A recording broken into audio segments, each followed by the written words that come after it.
Berangkat dari kondisi inilah maka pada pagi hari ini dan begitu saya dilantik menjadi bupati bersama Bapak Bagus Ali Sucipto diberikan kepercayaan mandat oleh masyarakat Badung.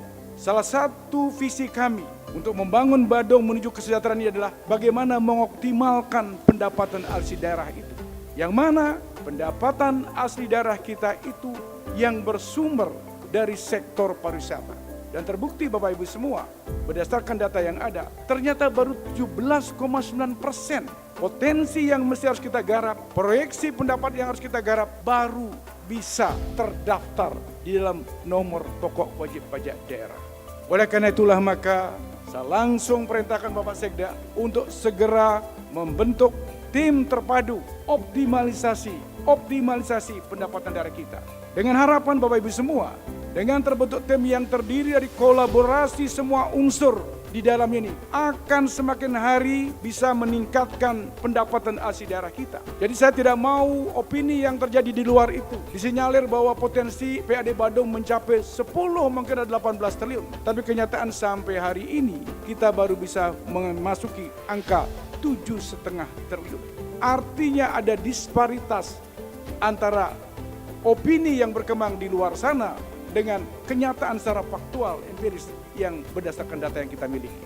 Untuk itulah maka saya selaku bupati dalam hal ini melihat perlu ada satu intervensi yang harus kita lakukan bersama-sama. Kenapa kita harus melakukan secara kolaboratif dalam hal ini? Karena saya menyadari bahwa apa hasil daripada PAD itu sendiri, semua yang saya lihat hadir hari ini, semua yang menikmati daripada PAD itu sendiri. Oleh karena itulah kita harus bertanggung jawab bersama-sama dari bupati, wakil bupati, sekda dan seterusnya. Termasuk yang paling bawah adalah seluruh kepala lingkungan, kepala dusun yang ada di Badung ini untuk bersama-sama menyatukan barisan, menyatukan visinya. Bagaimana caranya kita untuk meningkatkan, melakukan optimalisasi pendapatan asli daerah kita ini.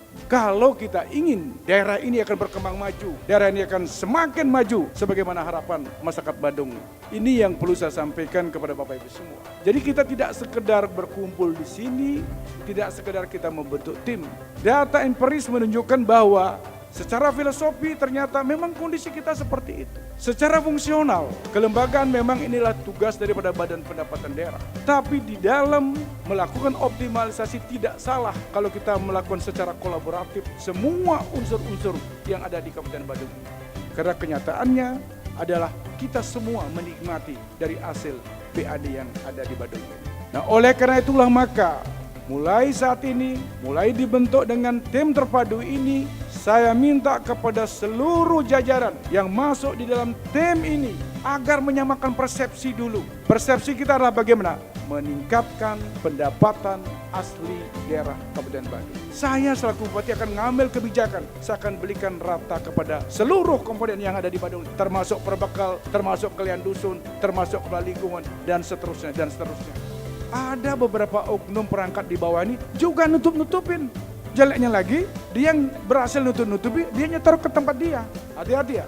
Bapak, Ibu semua itu menandatangani Fakta Integritas. Ingat, fakta integritas akan menjadi basic saya dalam mengambil keputusan nanti. Bila ternyata Pak Perbekal, Pak Kelian Dinas ada mengambil langkah-langkah seperti itu di luar dari fakta integritas, walaupun Bapak Ibu, utamanya Pak Kaling, Pak Kelian, umurnya 60 tahun, saya akan mengambil sikap untuk memberhentikan yang bersangkutan. Siap atau tidak? Siap santun naik? Pembentukan tim terpadu optimalisasi pendapatan asli daerah kita ini. Mudah-mudahan pendapatan asli daerah kita semakin tahun akan semakin meningkat dan kesejahteraan akan terasa oleh seluruh masyarakat Badung.